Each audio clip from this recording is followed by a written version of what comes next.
네, 하나님 말씀 창세기 18장입니다. 창세기 18장 16절부터 21절까지입니다. 창세기 18장 16절부터 21절까지 시작. 그 사람들이 거기서 일어나서 소돔으로 향하고 아브라함은 그들을 전송하러 함께 나가니라. 여호와께서 이르시되 내가 하려는 것을 아브라함에게 숨기겠느냐. 아브라함은 강대한 나라가 되고 천하 만민은 그로 말미암아 복을 받게 될 것이 아니냐. 내가 그로 그 자식과 건소에게 명하여 여호와의 도를 지켜 의와 공도를 행하게 하려고 그를 택하였나니 이는 다 여호와가 아브라함에게 대하여 말한 일을 이루려 함이니라. 여호와께서 또 이르시되 소돔과 고모라에 대한 부르짖음이 크고 그 죄악이 심히 무거우니 내가 이제 내려가서 그 모든 것을 행한 것이 과연 내게 들린 부르짖음과 같은지 그렇지 않은지 내가 보고 알려 하노라. 아멘. 네, 우리 서로 함께 인사할까요? 사랑합니다.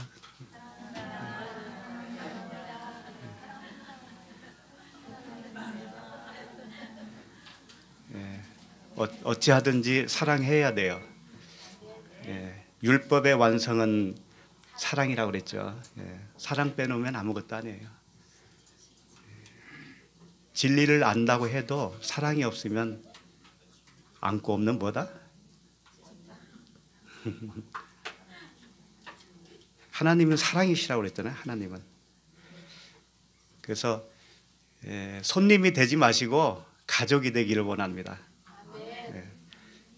손님은 예의는 바릅니다. 예의는 발라요. 남의 이렇게 집에 가면 예의를 차리잖아요. 근데 손님은 가족하고는 틀려요.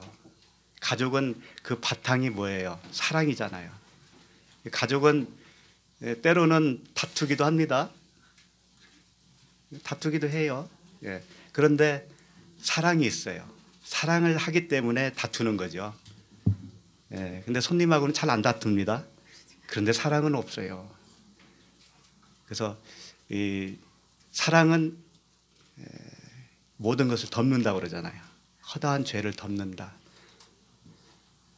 손님은 남의 이렇게 집에 가잖아요. 그러면 뭐 깔끔하다 아니면 지저분하다, 발 디딜 틈이 없이 지저분하다, 막 이런 느낌을 나가서 다 전합니다. 그대로.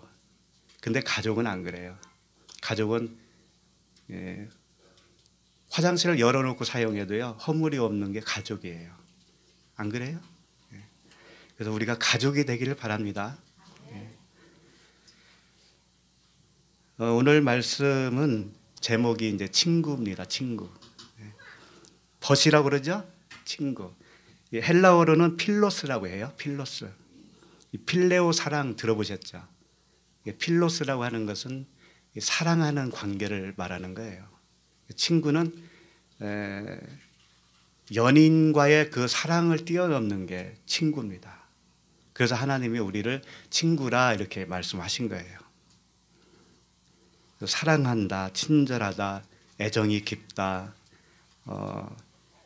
그래요. 이 히브리어로는 메레아라고 하는데 이건 돌봄이라고 하는 말씀에서 유래된 단어예요. 돌보다. 동료애라고 그러죠. 동료 사랑. 이게 친구예요. 친구. 친구는 이제 우리가 살펴보면 알겠지만 친구의 개념은 어떤 개념을 말하냐면은 죽어주는 게 친구예요. 죽어주는 게. 주님이 우리를 죽어주셨잖아요. 우리를 위해서. 그게 친구 사랑이라는 거예요. 친구 관계. 그래서 아브라함에게 내가 너에게 뭐 숨길 게 있겠느냐 그러잖아요. 근데 야고보서에서는 하나님이 아브라함에게 벗이다라고 칭했다라고 말씀하시죠. 그 의미는 뭐냐면 하나님이 아브라함을 위해서 죽어주셨다라는 거예요. 죽음으로 주신 그 사랑, 그 사랑을 우리에게 넘겨주셨잖아요. 그것은 친구와 같은 사랑이다라는 거죠. 연인의 사랑을 뛰어넘는 거예요. 오늘 그 말씀이 이제 나오는 거죠. 그래서 오늘 본문 말씀이 친구에게 비밀을 털어놓는 하나님. 그래서 오늘 본문 말씀을 보면 우리도 비밀을 알게 되죠. 비밀은 이미 알고 있습니다. 우리는 알고 있지만 또 한 번 확인하는 거예요. 아, 이렇게도 말씀하시는구나. 그 비밀을. 그걸 또 확인하면서 감사하는 거죠. 16절 한번 보실까요? 같이 한번 읽겠습니다. 그 사람들이 거기서 일어나서 소돔으로 향하고 아브라함은 그들을 전송하러 함께 나가니라. 이제 그 사람들이 거기서 일어나서 소돔으로 향하고 그랬습니다. 그런데 이때 아브라함은 이제 그들을 전송하러 함께 갔다. 그런 말씀인데 이게 이 말씀은 이런 거예요. 아브라함이 하나님과 동행할 수 있는 단계가 되었다라고 하는 것을 표현하고 있어요. 그들을 전송하러 함께 나갔다고 그랬잖아요. 전송하러 함께 나간다는 것은 우리가 생각하는 그냥 이게 전송하러 바래다 주러 나갔다 그런 의미 이상이에요. 하나님이 지금 어디로 향하고 있냐면 소돔으로 향해요. 소돔으로 향하는 이유는 뭘까요? 두 가지가 있습니다.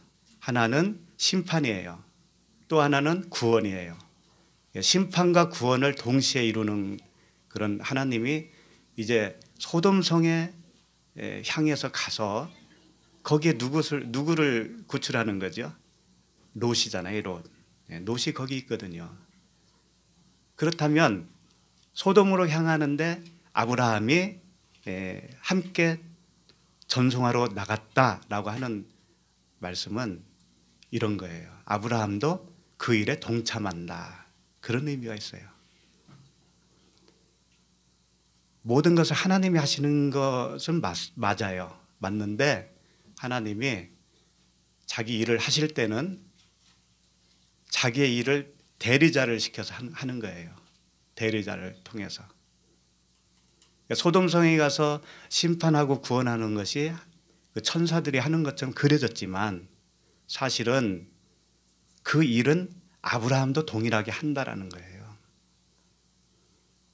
우리가 누군가를 구원하는 그런 역사 속에서 하나님이 역사하시죠. 그런데 사람을 통해서 합니다. 사람을 통해서. 그래서 친구라고 하는 거예요. 친구. 아브라함이 이전에 우리가 다 살펴봤지만 아브라함은 검증을 받았잖아요. 엉긴 젖과 우유와 또 뭐예요?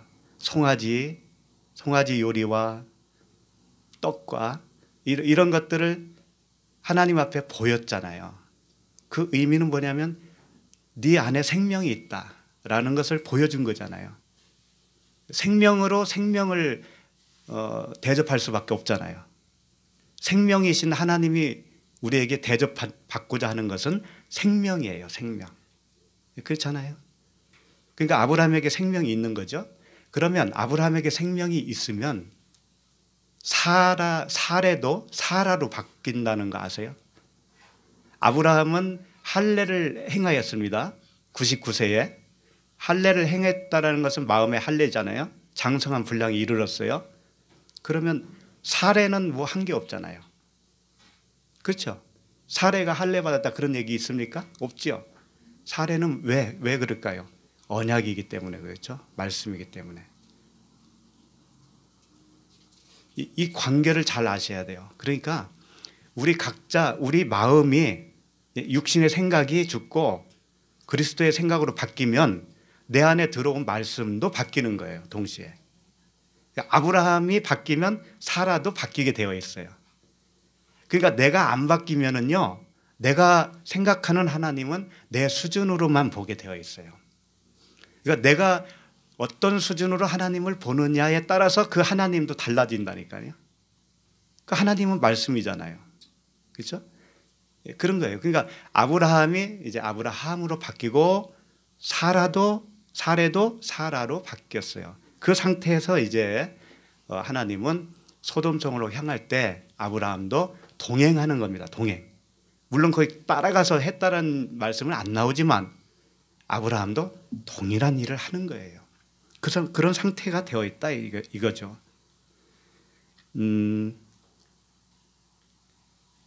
이런 말씀을 주님이 하신 적이 있습니다. 요한복음 14장 12절에 보면은 내가 진실로 진실로 너희에게 이르노니 나를 믿는 자는 내가 하는 일을 그도 할 것이요.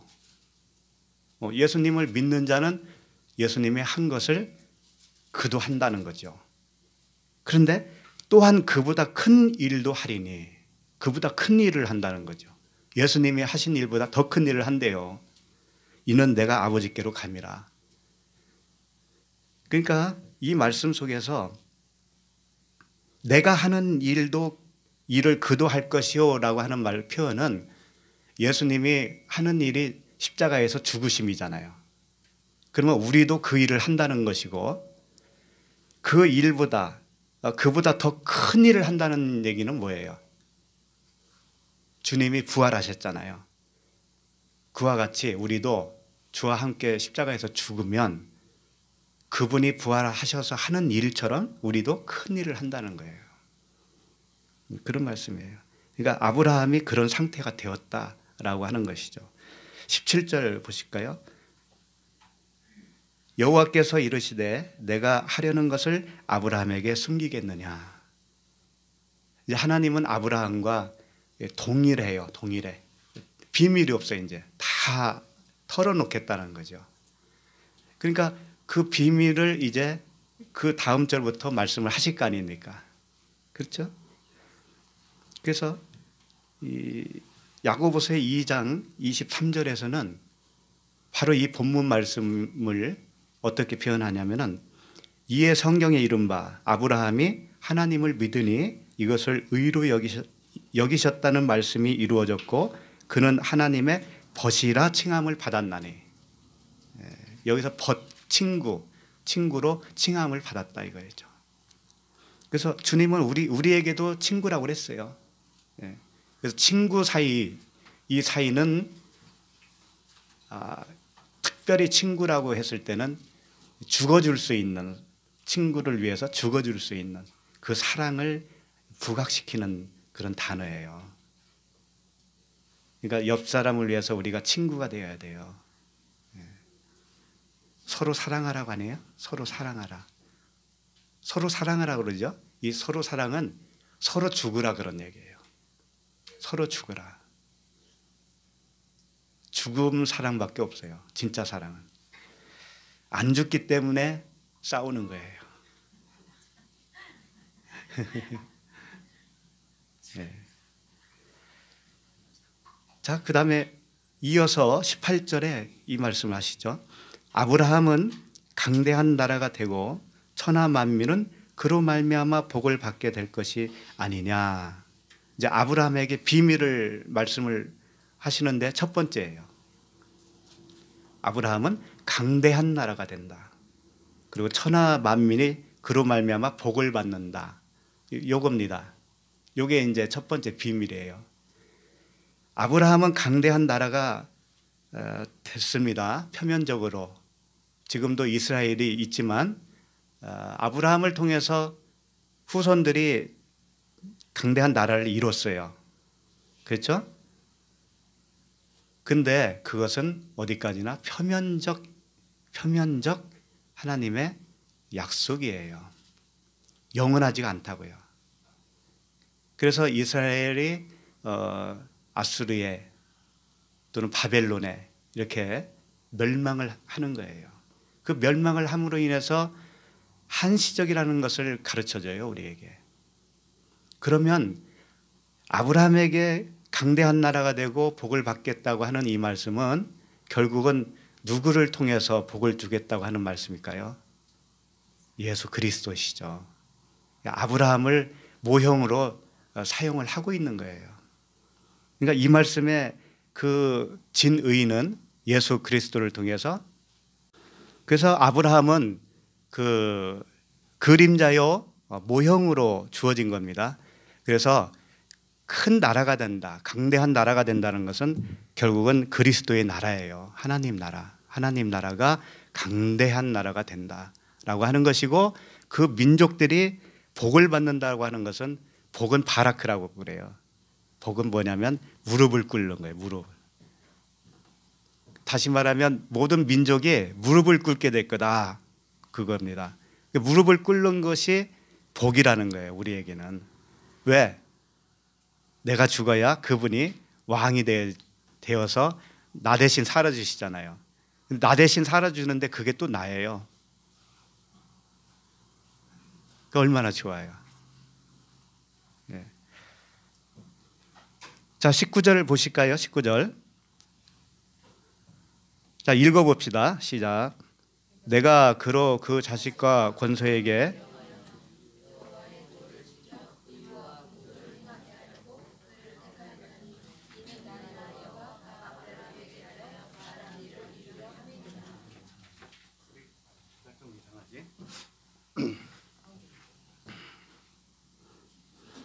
네. 내가 그로 그 자식과 권속에게 명하여 여호와의 도를 지켜 의와 공도를 행하게 하려고 그를 택하였나니. 자, 이 말씀은 그러니까 언뜻 보면은 아브라함이 뭔가가 있구나. 아브라함이 후손들에게 미칠 그 믿음을 설명하고 있죠. 내가 그로 그 자식과 권속에게 명하여, 이렇게 되어 있어요. 물론 원문에는 보면은 내가라는 단어가 없고요, 그로라고 하는 단어도 없어요. 어떻게 되어 있냐면 자식과 권속 이렇게 되어 있습니다. 이게 무슨 뜻이냐면은 그 자식은 예수 그리스도예요. 예수 그리스도. 그 다음에 권속 있잖아요. 권속은 이 두 단어거든요. 두 단어인데 권이 뭐냐면 아하르라고 하는 단어입니다. 아하르는 뒤에, 후에 뭐 이런 뜻이에요. 나중에, 그런 뜻이라고요. 이게 권속하면. 그리고 속은 뭐냐면 바이트예요. 바이트는 집이라는 뜻이에요. 집. 그러니까 이 권속이라는 뜻이 뭐예요? 나중에 집이죠. 뒤에 오는 집이죠. 나중에 세워지는 집이다, 이런 뜻이에요. 예. 그러니까 그 자식과 예수 그리스도와 나중에 세워지는 집, 이런 뜻이라고요, 이게. 근데 그 권속, 나중에 세워지는 집이 뭐예요? 성전이겠죠. 그렇죠? 너희는 성령이 거하는 하나님의 전, 이럴 때 그게 바이트예요. 바이트, 집. 그러니까 그 집으로 오실 성령을 의미하는 거예요. 성령. 성령에게 명한다, 이렇게 지금 표현하고 있는 겁니다. 성령이 그럼 무엇을 하시느냐? 여호와의 도를 지킨다. 첫째가 도를 지킨다. 그 다음에 두 번째가 의와, 세 번째가 뭐예요? 공도죠. 공도. 이것을 행하게 하겠다라는 거예요. 그러니까 성령을 통해서 도, 의, 공도를 행하게 하겠다라고 하는 말씀이에요. 이 말씀이. 그러면 성령이 하시는 일이 뭐예요? 우리에게 오셔서 죄에 대하여, 의에 대하여, 심판에 대하여 책망하시죠? 네. 왜 그럴까요? 왜 책망을 하시는 걸까요? 우리가 육신의 정욕으로 살고 있기 때문에 그래요.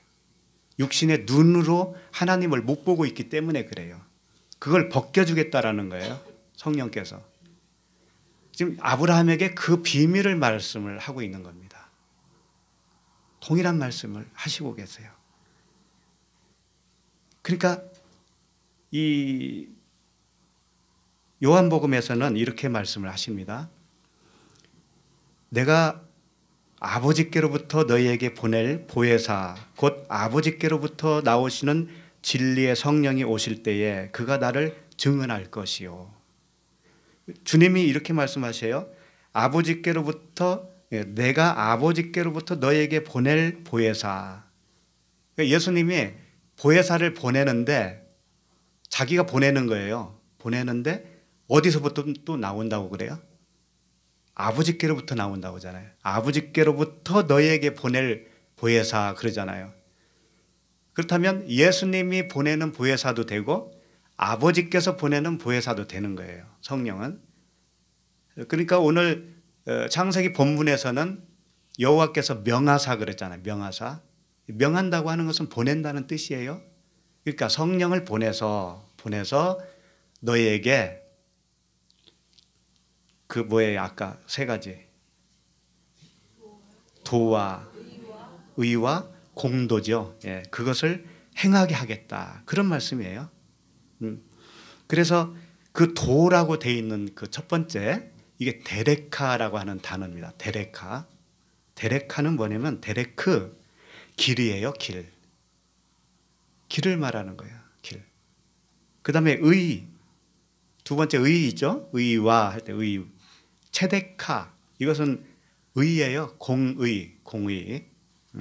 그 다음에 공도 있죠. 공도. 공도가 미시파트예요. 미시파트는 심판, 재판 그런 뜻입니다. 그러니까 이 세 가지 합치면 뭐예요? 길, 의, 그 다음에 심판이죠. 예. 그러니까 죄에 대하여, 의에 대하여, 심판에 대하여. 근데 앞에 죄를 길로 표현을 한 거예요. 길로. 왜 그럴까요?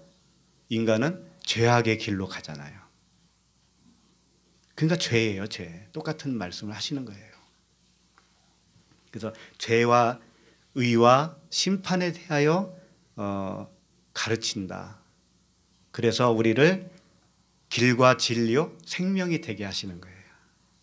그리스도와 똑같은 진리의 아들이 되게 해주시겠다라고 하는 것이 지금 아브라함에게 털어놓는 비밀이라는 거예요.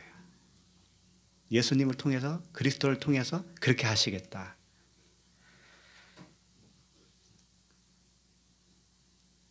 그 다음에 보면 공도를 행하게 하려고 그를 택하였나니 이는 나 여호와가 아브라함에게 대하여 말한 일을 이루려 함이니라.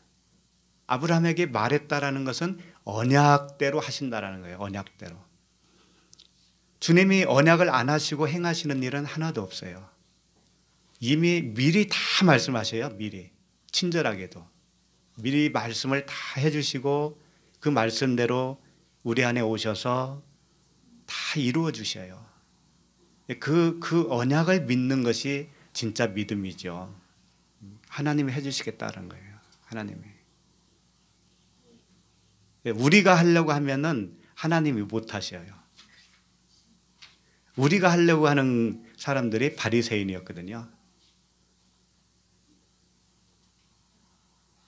그런데 이걸 잘 분별을 하셔야 되는 거예요. 정말 그 사랑을 받고 그 은혜를 받으면 뭘 행하는 것이 진짜 하는 것인지를 알아요. 우리가 아무것도 하지 말라고 그러니까 하지 말고 잠만 자라는 뜻인가 이렇게 생각하시면 안 되죠. 네. 항상 우리가 뭘 하기는 합니다. 하는 거예요. 하는데 주님이 하시는 거예요. 그 자체가 주님이 하시는 거예요. 잘 때 심장이 뛰지 않나요? 그래서 신경이 두 가지가 있어요.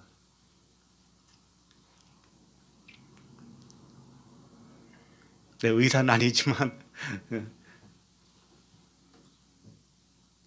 신경이 있는데 내가 생각을 해서 하는 신경이 있어요. 내가 의지로 하는 신경이 있어요. 그런데 내 생각과 관계없이 몸이 움직이는 신경이 있어요. 심장이라든가 음식을 섭취하면 위장이 움직이잖아요. 그런 것들은 내 생각과 관계없이 하는 거예요. 그렇죠? 그런데 갑자기 어떤 심각한 사건을 부딪힌다든가 소식을 들으면 사람이 체한다고 그러잖아요. 체한다고. 체하죠. 체하면 왜 체하겠어요, 그게? 체한다고 하는 것은 얹힌다는 거거든요. 그 위장 위쪽에 이 분문이라는 게 있어요, 분문. 그 분문이 이 관략근이 열려야 음식물이 위장 밑으로 내려오는 거잖아요. 그런데 그게 열려야 되는데 꽉 닫히는 거예요. 경직되는 거죠. 경직돼서 음식물이 위에 쌓이는 거예요. 그걸 체했다고 그래요. 얹혔다고 그러잖아요. 그런 일이 왜 생길까요?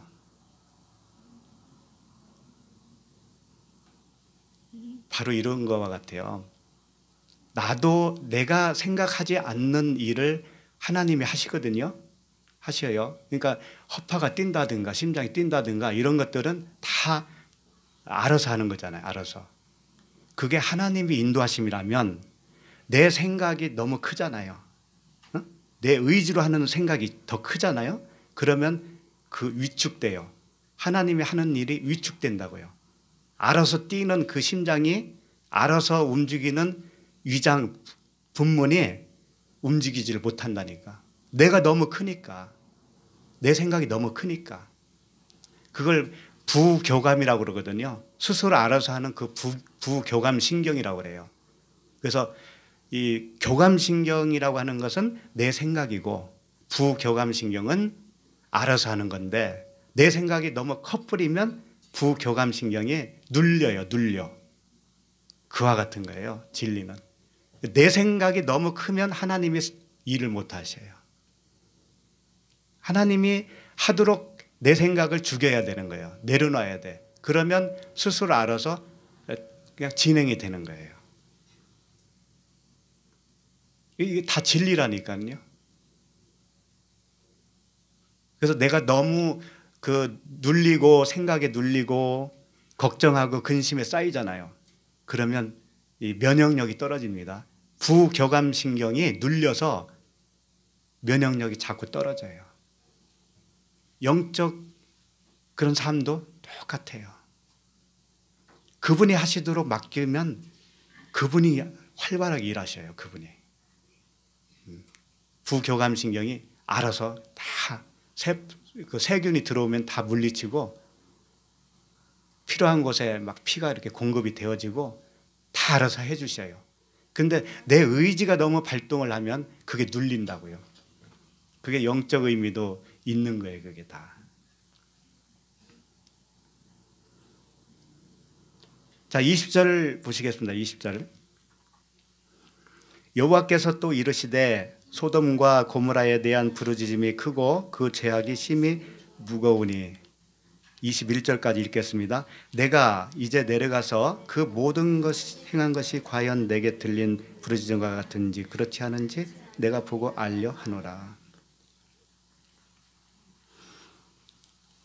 자, 소돔과 고모라에 대해서 이제 말씀을 하십니다.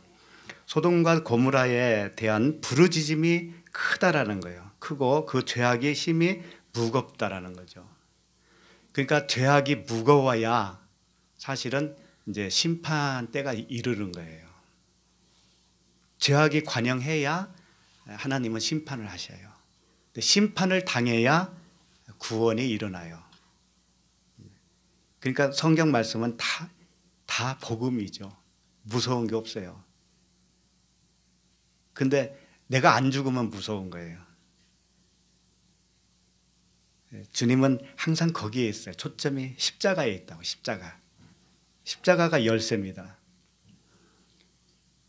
그러니까 소돔과 고모라에 대한 부르짖음이 크고 그 죄악이 심히 무거운데 이제 내려가겠다라는 거예요. 하나님이 내려가서 과연 그런지 가서 보겠다라는 거죠.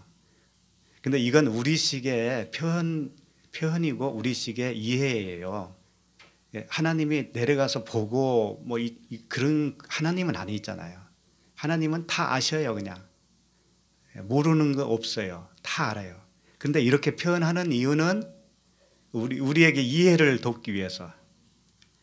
그래서 시편 14장 1절에 이런 말씀이 있어요. 어리석은 자는 그의 마음에 이르기를 하나님이 없다 하는도다. 그들은 부패하고 그 행실이 가증하니 선을 행하는 자가 없도다. 여호와께서 하늘에서 인생을 굽어 살피사 지각이 있어 하나님을 찾는 자가 있는가 보려 하신즉 다 치우쳐 함께 더러운 자가 되고 선을 행하는 자가 없으니 하나도 없도다. 많이 들어보셨죠? 하나님이 인생을 이렇게 굽어 살펴보니까 다 치우쳐서 악행만 하더라는 거죠. 의인은 없고 하나도 없더라는 거예요. 하나님이 이렇게 굽어 살펴봤더니 그런 결과로 나타났다라는 의미처럼 보이지만 사실은 모든 사람이 의인은 없다라는 것을 말씀하시는 거예요. 그래서 그 의인이 아닌 이 상태를 어떻게 그리고 있냐면 어리석은 자는 그의 마음에 이르기를 하나님이 없다 하는도다 라는 거예요. 근데 한번 생각을 해보세요. 하나님이 없다라고 생각하는 사람이 전부 다 그렇게 생각할까요? 아니잖아요. 근데 어리석은 자는 그의 마음에 이르기를 하나님이 없다 하는도다. 하나님이 없다라고 다 생각을 하고 있다라는 거죠. 이 뜻은 뭘까요? 내가 하나님을 섬긴다 하고 섬기어요. 사람은 모든 종교가 다 그래요. 자기들이 설정해 놓은 그 신들이 있잖아요. 신들을 섬겨요. 섬겨. 기독교도 마찬가지 아닙니까? 예수를 섬기고 하나님을 섬기잖아요. 그런데 그렇게 섬기고 있는 것이 어쩌면 하나님이 없다라고 말하는 것과 같다라는 거예요. 왜 그럴까요? 만약에 내가 섬기고 있는 하나님이 가짜라고 생각해 보세요. 가짜인데 나는 가짜라고 생각을 못하는 거예요. 가짜를 섬기는데 자기는 가짜라고 생각을 못해. 그러면 진짜 하나님이 없다라고 하는 것과 같은 거예요. 그게 그렇지 않나요? 가짜를 섬기고 있으니까 진짜 하나님을 찾을 필요가 없잖아요. 그 사람에게는. 그래서 하나님이 없다 하는 거라는 거예요. 그게. 그러니까 우상을 섬기고 있는데 우상을 섬기고 있지 않다라고 생각하는 것과 똑같은 거예요. 그럼 무엇을 말씀하시는 거냐? 무엇을? 그 시편에 계속 읽어보면 이런 말씀이 있어요. 죄악을 행하는 자는 다 무지하냐? 그들이 떡 먹듯이 내 백성을 먹으면서 여호와를 부르지 아니하는도다.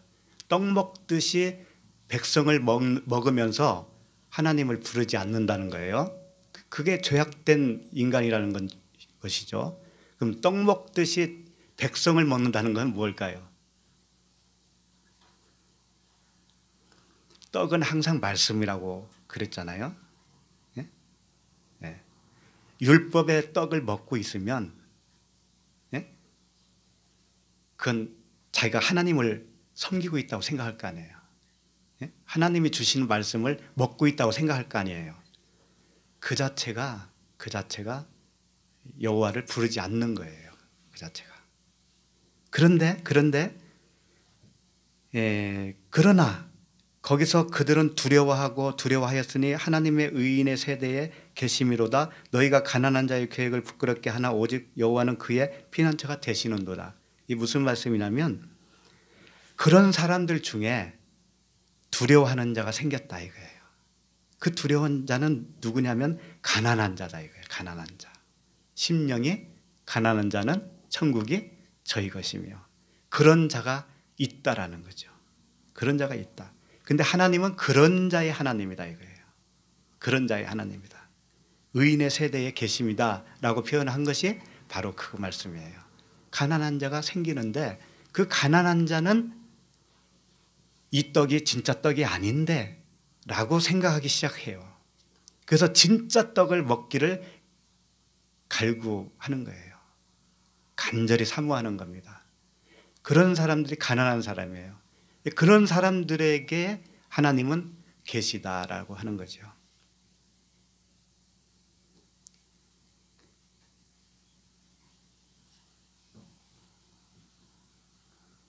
그러면 이제 하나님이 소돔성으로 가서 어떤 일을 하실 거 아닙니까? 그 부분에 대해서 베드로 후서에서 이렇게 표현을 합니다. 여기 한번 찾아볼까요? 베드로 후서 2장 6절. 2장 6절 보면 소돔과 고모라 성을 멸망하기로 정하여 제가 되게 하사 후세에 경건하지 아니할 자들에게 본을 삼으셨으며, 소돔과 고모라 성을 멸망하기로 결정한 것은 후세에 우리들을 위해서 그렇다는 거예요. 그러니까 이 말씀은 사실은 모든 말씀이 다 그렇지만 우리 자신 안에서 일어나는 일로 아셔야 됩니다.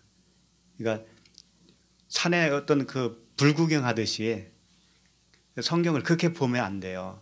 항상 내 마음 속에서 일어나는 일로 보셔야 됩니다. 그래야 내 마음에 성전이 지어지는 거예요. 본을 삼았다 이거예요. 그 다음에 7절, 무법한 자들의 음란한 행실로 말미암아 고통당하는 의로운 롯을 건지셨으니, 롯을 건지기 위해서 그런 심판이 있다라는 거예요. 이는 이 의인이 그들 중에 거하여 날마다 저 불법한 행실을 보고 들음으로 그 의로운 심령이 상함이라. 항상 내 안에 일어나는 일이라고 그랬습니다. 롯이 어땠다는 거예요? 롯이 저 불법한 행실을 보고 들음으로 그 의로운 심령이 상했다라는 거예요. 자기 마음이 상했다. 그 소돔과 고모라 성에 있는 죄악된 그 사람들의 행실을 보고 롯이 자기 마음이 상했다라는 거예요. 그런데 이게 내 안에 일어난 일이라고 그랬잖아요. 그 말씀은 뭐예요? 내 마음이, 내 겉사람이 악행을 행하는 걸 보는 거예요. 내가 육신의 정욕으로 살고 있는 모습을 내가 스스로 보는 거예요. 그래서 내 마음이 상하는 겁니다. 그럼 내 마음이 상했으니 상한 심령이 되었죠? 하나님이 받으시는 것은 뭐라고 그랬어요? 제사가 아니라 상한 심령이라고 그랬잖아요. 예. 다 내 안에서 일어나는 거예요. 그러니까 내 모습을 보면서 내 모습이 이럴 수밖에 없는 것을 보며 상하는 거예요, 마음이. 그때 구원해 주는 거예요, 그때. 소돔과 고모라 사건은 우리의 그 상태를 말씀하시는 거예요. 우리의 상한 심령이 되었을 때 하나님이 우리를 그 심령, 가난한 심령, 그 심령으로 구원해 주시는 거예요. 천국이에요, 그게 천국. 그렇게 되는 거죠. 그래서 이게 다 복음입니다. 우리 안에서 하나님이 행하실 그런 복음이에요. 진리의 말씀이에요. 그래서 그 하나님의 그 비밀을 우리가 마음으로 받아 누리면 우리 안에서 주님이 일하심이 계속 진행이 돼요. 그래서 점점 더 주님과 깊은 사이가 되어집니다. 친구 사이는 그런 사이예요. 부부지간에도 부부처럼 가까운 사이가 어디 있겠어요. 그런데 가끔 다투잖아요. 그럼 남자 같으면 어디로 가냐면 친구 찾아가요. 친구 찾아가서 어디로 가요? 같이 만나서. 그렇지. 과거가 있었구나. 포장마차집 가잖아요. 지갑도 아내한테 다 털렸기 때문에 고급 술집도 못 가요. 포장마차집 가야 돼. 거기서 친구하고 뭐예요? 마음이 통하잖아요, 친구하고는. 자기 아내에게, 자기 남편에게 털어놓지 못한 비밀도 이 친구끼리는 털어놔요. 찜질방 가보세요, 찜질방. 그 아줌마들이 이렇게 모여서 잘 들어보면 자랑도 많이 해요. 남편 자랑, 자식 자랑도 하는데 가끔 남편 흉보는 이야기도 해. 친구들끼리니까. 친구는 그런 사이예요. 근데 인간적인 친구는 그런 사이이기도 하고, 그렇지만 성경적인 친구는 좀 더 차원이 다릅니다. 그래서 친구에 대해서 조금 더 살펴보기로 하고 마치려고 합니다. 자, 우리 인간의 관계 속에서는 인간 관계는 여러 가지가 있죠. 그러면 나를 생각해 보세요. 나와 가장 먼 관계를 뭐라고 그래요? 나와 가장 멀리 있는 관계, 그걸 뭐라고 그래요? 남보다 더 더 먼 관계. 원수 아닙니까? 원수잖아요, 원수. 예. 근데 하나님은 원수를 사랑하라고 그랬단 말이에요. 그렇잖아요. 그 원수를 정말 사랑할 수 있어요? 오, 대단합니다. 그 원수가 어디 있습니까? 아, 옆에 계신 분? 그래요. 그래서 하나님은 원수를 사랑하라고 했는데 우리는 원수는 진짜 사랑 못합니다. 그래서 하나님은 원수라고 했지만 사실은 그렇게 한 게 아니에요. 왼수를 사랑하라 이렇게 말씀하신 거예요. 왼수. 왼수는 뭐냐면 사랑하는 사이인데 이 원수같이 된 사이를 말하는 거예요. 그래서 자식이 왼수다 그러잖아요. 예? 남편이 왼수다, 아내가 왼수다 그러잖아요. 왼수와 원수는 좀 달라요. 우리나라 말이 참 좋아요. 그래서 원수하면 진짜 원수고 왼수하면 이건 사랑이에요. 사랑. 원수는 원수인데 사랑이야 이건. 그래서 하나님과 우리 사이는 그런 사이라는 거예요. 사람의 생각은 하나님과 뭐가 된다고 그래요? 원수가 된다고 그러는데 그게 왼수가 된다 그런 뜻이에요. 왜? 너와 나는 가까워져야 할 사이인데 지금은 왼수다 그런 뜻이죠. 그래서 원수를 사랑하라고 하는 것은 하나님을 사랑하면 원수를 사랑하는 거예요. 하나님이 나를 사랑하기 때문에 나도 깨닫고 하나님을 사랑하게 되면은 이제 그걸 원수를 사랑하게 된 거예요. 또 내 안에 내가 내 원수예요. 그래서 나와 내가 하나가 되면은 겉과 속이 하나가 되면 이제 사랑이 된 거예요, 서로. 그 원수 다음엔 또 뭐가 있어요? 이웃이 있죠, 이웃. 네. 예. 근데 하나님은 또 이웃을 사랑하라고 그랬어요. 참 어려운 것만 주문하셔요. 이웃을 사랑하라고 그랬어요. 이웃 사랑할 수 있어요? 그것도 자기를 사랑하는 것까지 사랑하래요, 또. 자기를 사랑하는 것까지. 이게 진짜 어렵잖아요, 이게. 근데 그 이웃도 사실은 예수 그리스도거든요. 예수 그리스도가 나와 하나가 되지 않으면 이웃이에요. 그렇잖아요. 네. 그 상태를 표현하기 위해서 이웃이라고 그러는 거예요. 그러면 주님과 함께 십자가에서 죽고 주님과 함께 같이 부활하면 이제 이웃이 아니죠. 이제 이웃을 사랑한 거예요. 그게. 네, 그렇죠? 네. 그 다음에 뭐가 있어요? 부부 사이가 있잖아요. 부부. 네, 부부 사이. 그 다음에 뭐예요? 부모와 자식 사이도 있죠. 그 다음에 형제 자매 사이도 있죠. 그러다가 오늘 말씀 친구 사이 있잖아요. 친구. 응? 그러니까 우리 인간 관계에서 우리가 표현하는 단어들이 다 진리의 단어를 사용하기 위해서 하나님은 그것을 갖다가 사용하시는 거예요. 네. 그래서 오늘 친구 찾지는 마시고 마태복음 11장 19절에서 이런 말씀하셔요. 인자는 와서 먹고 마심에 말하기를 보라 먹기를 탐하고 포도주를 즐기는 사람이요 세리와 죄인의 친구로다. 예수님이 죄인과 세리들의 친구라는 거예요. 먹고 마시고. 그런데 지혜는 그 행한 일로 인하여 옳다함을 얻느니라. 이게 지혜라는 거죠. 하나님의 지혜. 죄인과 세리들과 같이 먹고 즐긴다라는 의미는 뭘까요? 먹고 마신다. 겉으로 보기에는 뭐예요? 정말 먹고 마시는 거잖아요. 그러니까 예수님은 육체로는 죄인과 세리와 같은 동질이에요. 동질. 그래서 친구라고 한 거예요. 그러니까 내가 죄인이니까 그분이 죄인으로 동료가 돼버리신 거예요. 같이. 그리고 그분이 죽으시는 거잖아요. 이게 친구라고 이게 친구 사이. 근데 먹고 마신다는 것을 이면적으로 보면 무슨 뜻이냐면은 그게 예수님을 먹고 마신다 그런 뜻이에요. 자, 예수님은 이 땅에 오셔서 죄인과 세리들과 함께 먹고 마셨어요. 그건 뭐냐면 죄인과 세리를 먹는 거예요. 또 우리가 그분과 함께 먹었다는 건 뭐예요? 그분이 내가 되는 거죠. 내가 먹는 거예요, 그분을. 그러니까 서로 먹는 거예요. 그러면 뭐예요?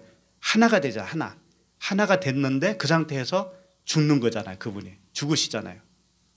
예, 함께 죽었다 그러는 거예요. 그래서 함께 죽었다. 그리고 그분이 살아나심이 나도 살아난 것이 되는 거죠. 그래서 친구는 죽어주는 관계를 말씀하고 있어요. 사람은 그렇게 죽어줄 수 있는 사람이 없어요. 없어요. 그리고 요한복음 여기는 한번 찾아봐야 될 것 같아요. 요한복음 15장 12절 말씀이에요. 15장 12절 말씀. 내 계명은 곧 내가 너희를 사랑한 것 같이 너희도 서로 사랑하라 하는 이것이니라.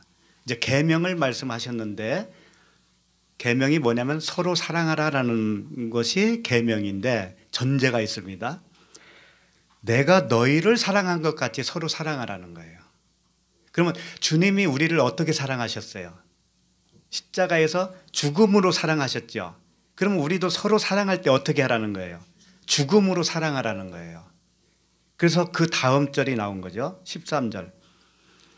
사람이 친구를 위하여 자기 목숨을 버리면 이보다 더 큰 사랑이 없나니. 친구를 위하여 자기 목숨을 버리는 것이 가장 큰 사랑이다라는 거죠. 그 사랑은 주님이 해주신 거 아닙니까? 그래서 친구라고 그러는 거예요. 친구라는 용어를 계속 사용하시는 거예요. 그러니까 아브라함에게 친구다라고 했을 때는 아브라함을 위해서 주님이 죽어주신다는 거죠. 그게 비밀이었어요. 그게 최대의 비밀이에요. 아브라함에게는 저분이 나를 위해서 죽으신다고 이걸 알게 되는 거죠. 자, 그 다음에 14절 보시면 너희는 내가 명하는 대로 행하면 곧 나의 친구라 그러잖아요. 예, 그 명한 것이 뭐예요? 지금 방금 내가 너희를 사랑한 것 같이 서로 사랑하라가 명한 거잖아요. 그렇게 너희도 또 하면 너희도 또 나의 친구다 이거예요. 너희도 또 나의 친구다. 그러면 서로를 사랑하는 것은 서로를 위하여 죽어야 되는 거잖아요. 어떻게 죽으실래요? 죽기는커녕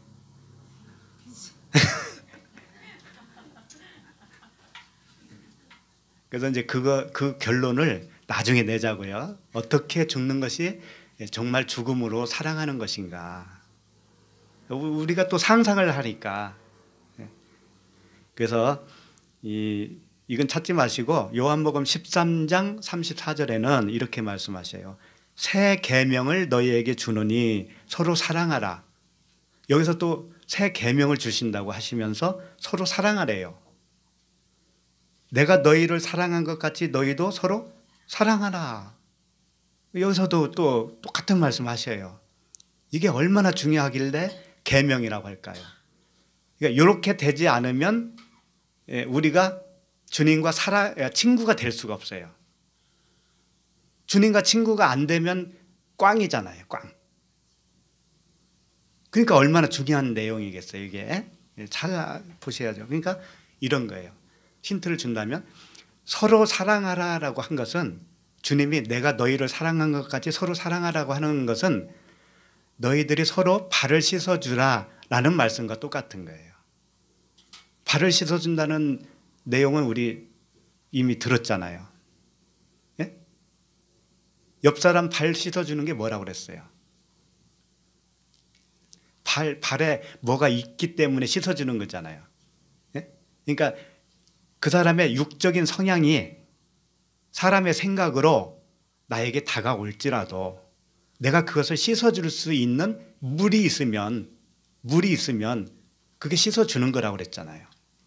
그러면 서로 사랑하라고 하는 것은 뭘까요? 다른 형제가 가족 중에는요 다양한 연령층이 있잖아요. 젖먹이도 있고 초등학생도 있고 중학생도 있고 고등학생도 있고 대학생도 있고 청년도 있고 장성한 아들 딸도 있을 거 아닙니까? 그렇죠? 그러면 부모가 젖먹이 아이한테 너 수준이 나하고 안 맞아서 나 못 놀겠다 이런 부모 봤어요? 그리고 초등학생이 엄마한테 나 엄마하고 동등할래 오늘부터 이런 자식이 있어요? 없죠? 그러니까 그 상태를 서로가 어떻게 하는 거예요? 다 인정하는 거죠. 그 모습 그대로 인정하는 거잖아요. 이게 죽는 거예요. 엄마가 젖먹이에 맞게 대해주는 거 있죠. 그게 엄마로서 죽는 거라니까. 또 아기는 엄마한테 아기답게 하는 것이 자기 죽는 거예요. 그게 서로 사랑하는 거예요. 근데 가정에서는 다 그렇게 해요. 그런데 왜 교회에서만은 못하는 거예요? 이거예요. 교회 공동체 와서는 그걸 못해요. 다 나하고 뜻이 같아야만 좋은 줄 안다고요. 내 수준하고 맞아야 되는 줄 안다니까. 가족은 그렇지 않아요. 가족은 어린 사람도 있고 장성한 사람도 있고 다 있어요. 근데 그걸 그대로 끌어안는 것이 뭐예요? 예, 주님은 우리를 그렇게 끌어안으셨어요. 주님은. 그러니까 주님이 우리를 그렇게 사랑한 것 같이 너희도 사랑하라고 그랬잖아요. 예? 예. 우리가 이렇게 모이다 보면은 엉뚱한 말씀을 하시는 분들도 있어요. 그러면 젖먹이구나. 이렇게 생각하고 대해주시면 되는 거 아니겠어요? 또 내가 알아듣지 못할 어떤 심오한 말씀을 누군가가 해요. 그러면 내 수준으로 판단하지 말라고요. 응? 저분은 저분의 보다는 나는 아직 이렇게 생각하시라고요. 그렇게 해서 서로가 끌어주고 밀어주고 그렇게 서로를 인정해야 돼. 인정하는 그 모습이 가족이에요. 가족. 하나님은 그 가족을 왜 주셨겠어요? 서로 보완해서 키우고 끌어줄 수 있는 힘이 있는 사람은 끌어주라고 그렇게 주신 거 아닙니까? 부모를 주시고 형을 주시고 언니를 주셨잖아요. 그 가족이 하늘 가족이에요. 우리 영적으로도 똑같아. 근데 어떤 분들은 골라. 나하고 수준 맞는 사람만 고른다니까. 여기 오니까 수준 안 맞아서 나 못 놀겠어. 물 좋은 강남으로 가야 되겠어. 그건 가족이 아니라니까요. 손님이라니까. 그건 손님. 요한일서 여기 찾아볼까요? 요한일서 4장.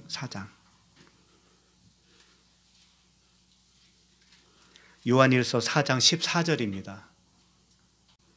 요한일서 4장 14절 아버지가 아들을 세상에 구주로 보내신 것을 우리가 보았고 또 증언하노니. 자, 아버지가 아들을 세상에 구주로 보내셨죠. 네, 당연하죠. 그 다음에 15절 누구든지 예수를 하나님의 아들이라 시인하면 하나님이 그의 안에 거하시고 그도 하나님 안에 거하시느니라. 이런 말씀이에요. 자, 여기서 잘 봐야 될 게 있어요. 누구든지 예수를 하나님의 아들이라 시인하면, 자, 여기서는 예수 그리스도라고 안 해요.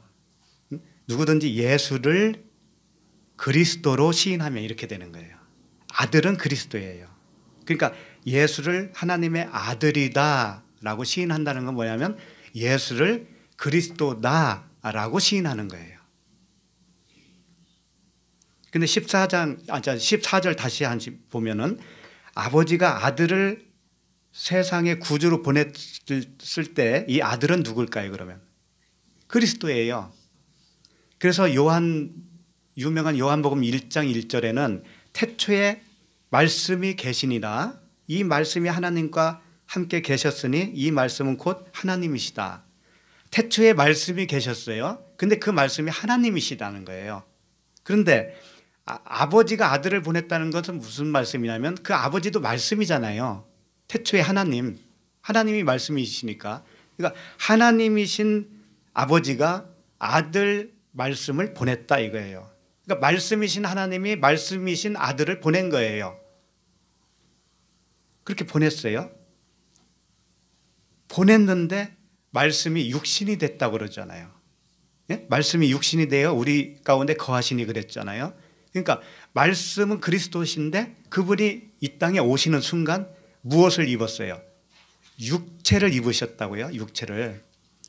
그 육체 예수를 그리스도라고 하는 말씀으로 너희들이 시인하면, 예? 그렇게 시인하면 너희가 내 안에 거하는 것이다.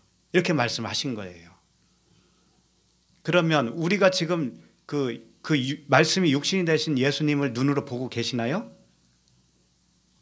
못 보고 있잖아요. 예수님이 육신은 없잖아요, 지금. 예, 그런데 그 예수를 그리스도로 시인한다는 뜻은 뭐냐면 그 예수는 바로 말씀이시죠. 말씀이 육신이 됐죠.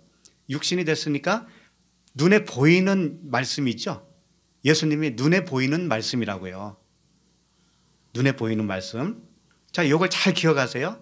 예수님은 눈에 보이는 말씀이다. 이거 말씀.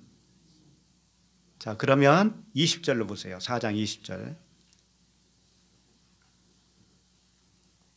한번 읽어볼까요? 시작. 누구든지 하나님을 사랑하노라 하고 그 형제를 미워하면 이는 거짓말하는 자니 보는 바 그 형제를 사랑하지 아니하는 자는 보지 못하는 바 하나님을 사랑할 수 없느냐. 자, 여기서 하나님을 사랑하노라 하고 그 형제를 미워하면 거짓말하는 것이다 라고 하시면서 그 형제를 보는 바 그 형제, 보이는 형제라는 거예요. 보이는 형제와 또 보지 못하는 하나님이 이렇게 대조를 이루시죠. 지금 말씀에. 그러니까 보이는 형제를 사랑하지 못하는데 보이지 않는 하나님을 어찌 사랑할 수 있느냐라는 말씀은 뭐냐면 눈에 보이는 말씀, 육체, 예수를 사랑하지 못하면 그리스도는 눈에 보여요, 안 보여요? 하나님은 안 보이죠. 그 안 보이는 하나님을 어찌 사랑할 수 있느냐 그런 뜻이에요. 그러니까 눈에 보이는 형제, 보는 바 형제는 그 형제예요. 예수님을 말하는 거예요. 그래서 우리끼리의 형제 이전에 예수님. 근데 예수님은 뭐라고 그랬어요? 보이는 말씀이라고 그랬잖아요. 보이는 말씀이 뭐예요? 우리가 보고 있는 문자잖아요. 이걸 다른 말로 하면 율법이라고 해요. 율법. 그러니까 율법이에요. 율법. 결론은 율법을 사랑하지 못하면 어찌 보이지 않는 하나님을 사랑할 수 있느냐 그런 뜻이죠. 이제 여기까지는 잘 왔어요. 예. 그러면 보이는 형제를 사랑하는 게 뭐예요? 어떻게 하는 것이 사랑하는 거예요? 보이는 형제는 육체 예수인데 그 육체 예수는 율법 안으로 오셨다고 그랬잖아요. 그리고 말씀이 육신이 되었다고 그랬잖아요. 그러니까 말씀이에요. 근데 우리에게 주어진 이 66권 성경 말씀이 육체 예수란 말이에요. 그리고 지금 여기서 표현하고 있는 그 형제예요. 형제. 이 말씀이 우리의 형제란 말이에요. 이 형제를 사랑하지 않고 어떻게 보이지 않는 하나님을 사랑할 수 있느냐 그런 뜻이에요. 그러면 이 말씀, 보이는 말씀을 사랑한다는 건 뭐냐 이거예요. 형제를 사랑한다는 건 뭐냐 이거예요. 죽어야 된다는 거죠. 그러니까 이 보이는 형제가 의미하는 그 내용을 알았을 때 그 내용은 눈에 보여요, 안 보여요? 안 보이죠. 그러니까 이 성경 말씀을 의미로 깨달아지면 그게 하나님이에요. 보이지 않는 하나님이에요. 아셨죠? 그러니까 결론은 눈에 보이는 형제를 사랑한다는 건 뭐냐면 눈에 보이는 이 문자 말씀 속에서 하나님을 발견하면 그리스도를 발견하면 그 발견한 그분이 하나님이신 거예요. 그분은 눈에는 안 보여요. 그러나 발견을 했잖아요. 내가 알았잖아요. 네. 근데 성경을 집어치고 하나님을 알았다고 하면 그게 진짜예요? 가짜예요? 가짜예요. 성경을 떠나서는 하나님을 알 수가 없어요. 물론 자연도 다 성경이에요. 그러나 정확하게 계시된 하나님의 말씀은 이 성경 말씀 66권이라니까요.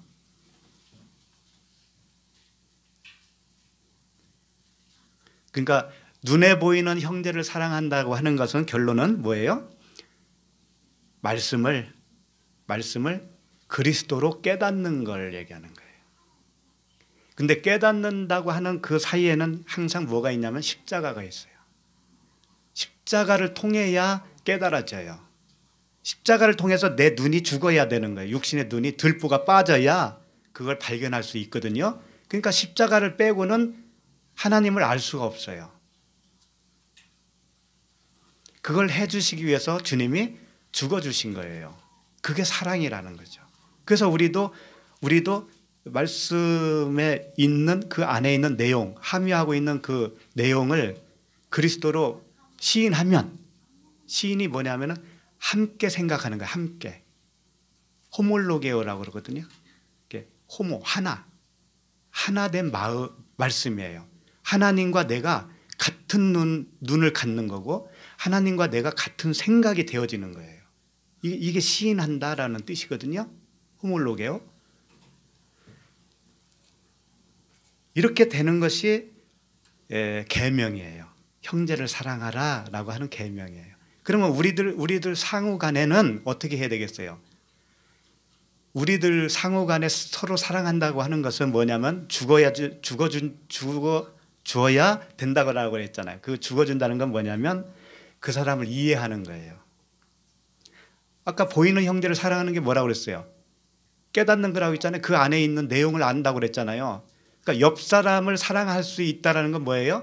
그 사람의 겉으로 나타나는 어떤 그런 것들보다는 그 겉사람 속에 있는 뭘 보라는 거예요? 속사람을 보라는 거예요. 속사람을. 그래야 사랑할 수 있는 거예요. 그게 진정한 사랑이에요. 그러려면 내가 죽어야 되는 거예요. 내 눈이 죽어야 되는 거예요. 형제를 그리스도로 볼 수 있는 눈이 살아나야 된다고요. 그럼 우리가 다 그리스도로 보면 어떻게 돼요? 이게 천국이지. 네.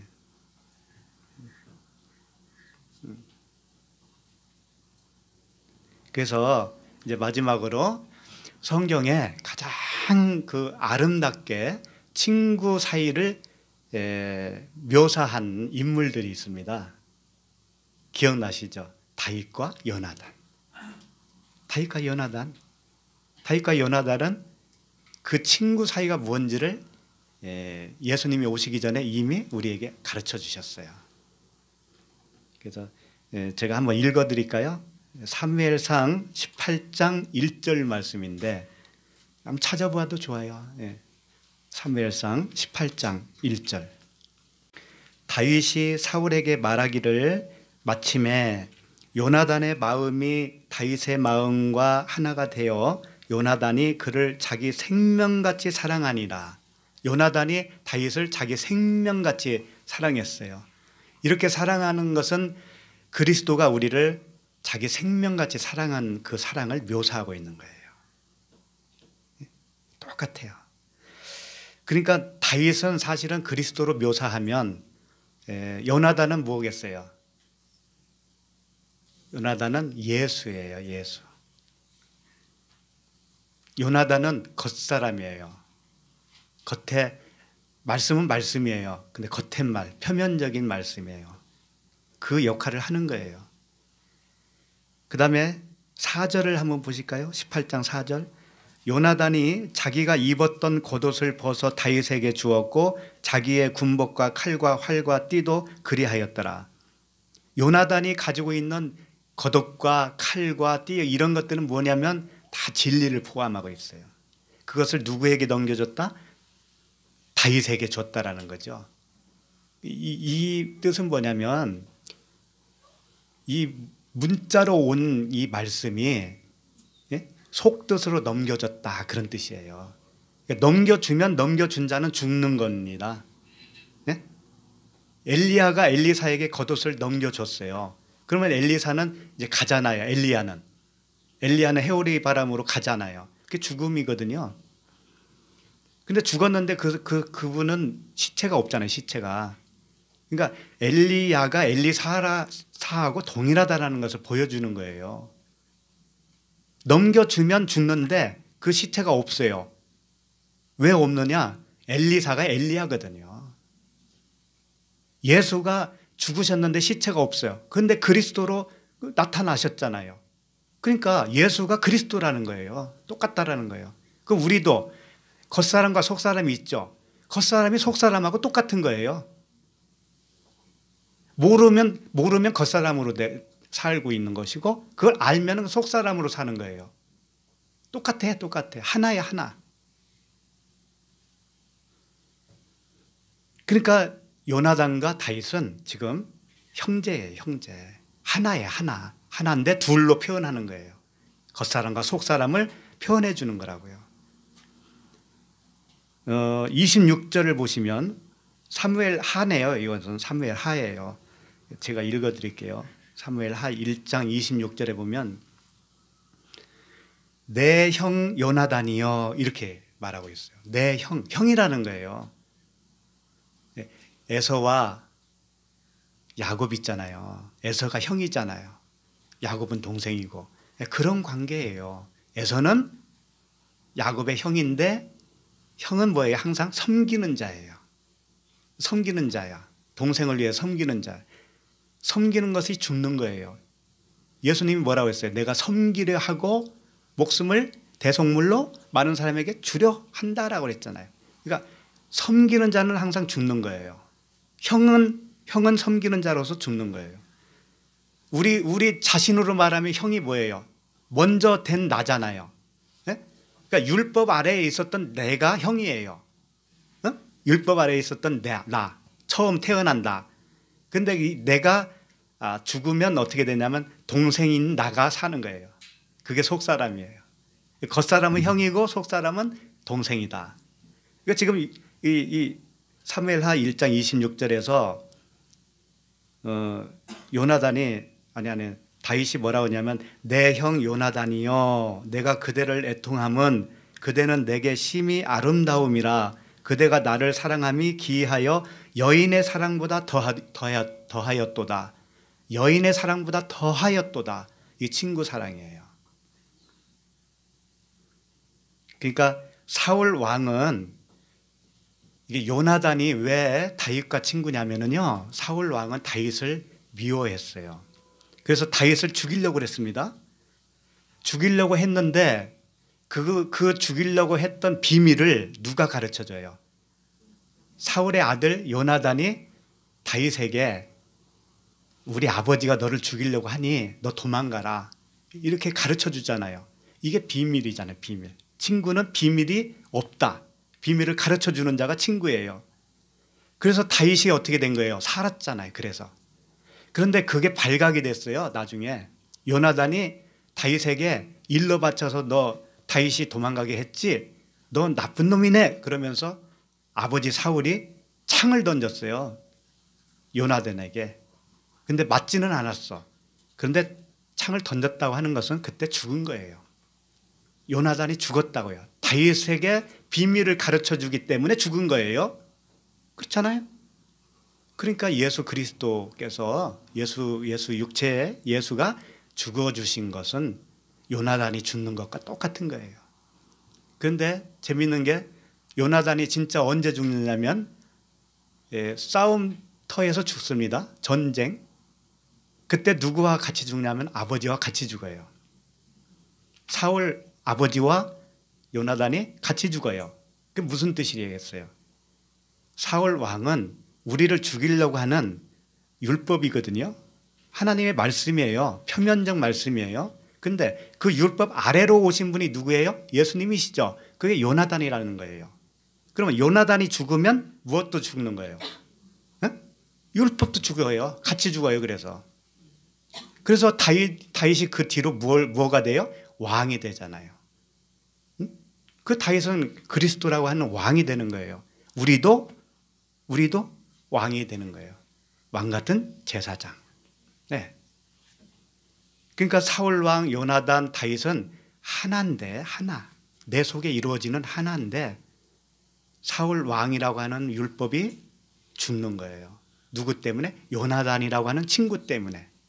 그러면 내가 그리스도라고 하는 그 새로운 존재로 태어나는 거예요.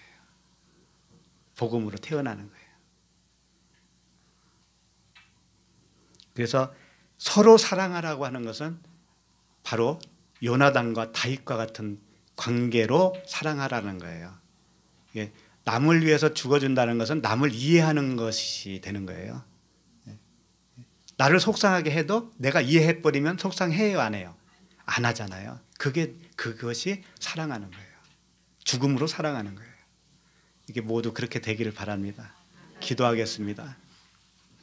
하나님 아버지, 아브라함에게 친구라 여겨주시고 비밀을 털어놓으신 우리 주님을 찬양합니다. 죄인들과 세리들에게 친구로 오셔서 친구를 위하여 죽어주신 그 큰 사랑에 감사를 드립니다.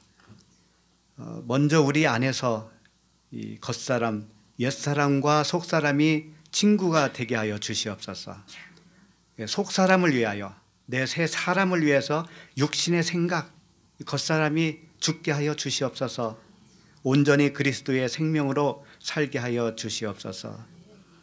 또한 우리 형제 자매들 관계 속에서도 형제와 자매 그 모습 속에 있는 그리스도의 형상을 위하여 우리의 옛 사람의 그 죽음으로써 서로 사랑할 수 있게 하여 주시옵소서. 예수 그리스도의 이름으로 기도합니다. 아멘.